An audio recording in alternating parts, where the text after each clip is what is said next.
ஆமாம் ஆமாம் ஆமாம் ஆமாம் ஆமாம் யாரோ என்ன விஷயந்தான் என்னென்னா, இப்போ தொழில் பண்ணிகிட்டு இருக்கவங்களுக்கு எல்லாம் வந்து டல்லாக போய்கிட்டு இருக்கு. இப்போ பக்கத்து வரிசையாக வந்து கடை இருக்கும். ஆனால் அந்த ஒரு ஒரு கடையில் வந்து வியாபாரம் ஆகுது, ஒரு கடையில் வந்து வியாபாரம் ஆகாமல் இருக்கும்.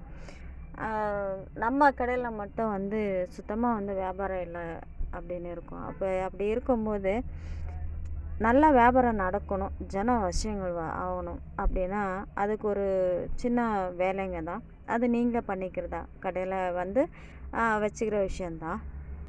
என்னென்னா, ஒரு முத்தின தேங்காய் ஒன்று, உங்கள் தலைமுடி ஒன்று, தலைமுடி உச்சியில் வந்து தலைமுடி கொஞ்சம், யார் வந்து கடையை வந்து பார்த்துக்கிட்டு இருக்கீங்களோ பொறுப்பாக இருக்கீங்களோ அது அவங்களோட முடி.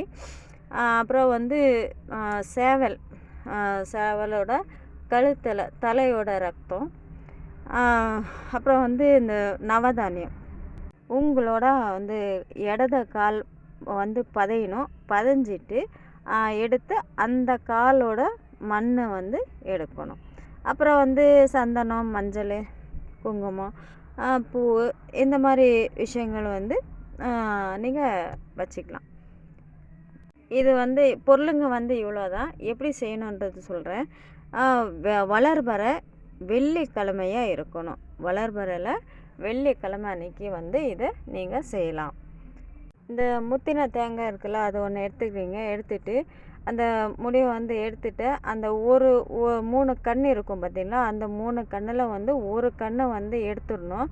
எடுத்துட்டு அதில் தண்ணியை வந்து வெளியில் வந்து எடுத்துடணும். தண்ணி வந்து உள்ளார இருக்கக்கூடாது. அந்த ஹோல்ஸ் மூலியமாகவே அந்த தண்ணியெல்லாம் வந்து எடுத்துடணும். எடுத்துட்டு உங்கள் காலடி மண், அடுத்து வந்து இப்போ நான் சொன்னேன் இல்லையா உங்களோட தலைமுடி, அடுத்து வந்து கோழியோட ஒரு 3 சொட்டு, அந்த கழுத்து அறுப்போம் இல்லையா அந்த தலையிலேருந்து ஒரு 3 சொட்டு ரத்தம். அப்புறம் வந்து 3 குண்டுமணி. குண்டுமணினா வந்து சிவப்பு, கருப்பு இருக்குது. அப்புறம் வந்து வெள்ளையில் இருக்குது. இந்த மாதிரி கலர் மணியெல்லாம் இருக்குது இல்லையா, குண்டுமணி. அந்த குண்டுமணி 3 குண்டுமணி போடணும்.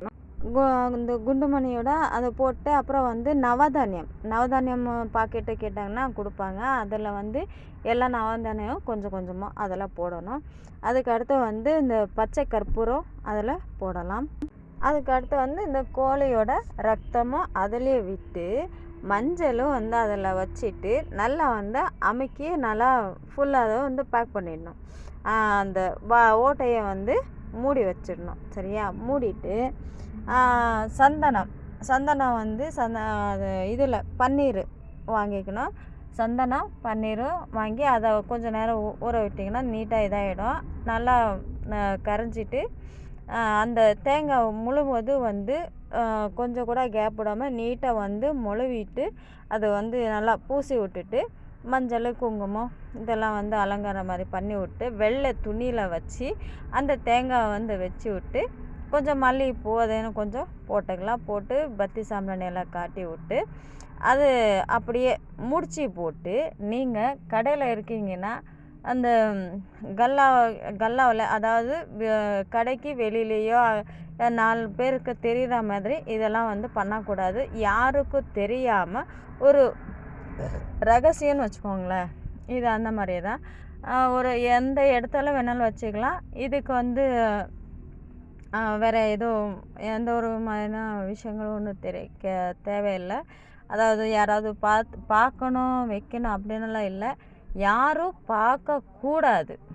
யாரும் பார்க்காத இடத்துல வந்து நீங்கள் மட்டும் வந்து பார்த்துக்கலாம், பற்றி கித்து காட்டிக்கலாம். ஏன்னா இது மாதிரி இப்போ உங்கள் விருப்பம் பூஜை கூட பண்ணலாம், ஒன்றும் பிரச்சனை இல்லை. ஆனால் அது வந்து மற்றவங்களோட பார்வைக்கு விழக்கூடாது. அந்த மாதிரி ரகசியமாக வச்சிட வேண்டியதான். இந்த மாதிரி விஷயத்த வந்து 3 மாதத்துக்கு ஒரு வாட்டி பண்ணால் நல்லது. நன்றி, வணக்கம்.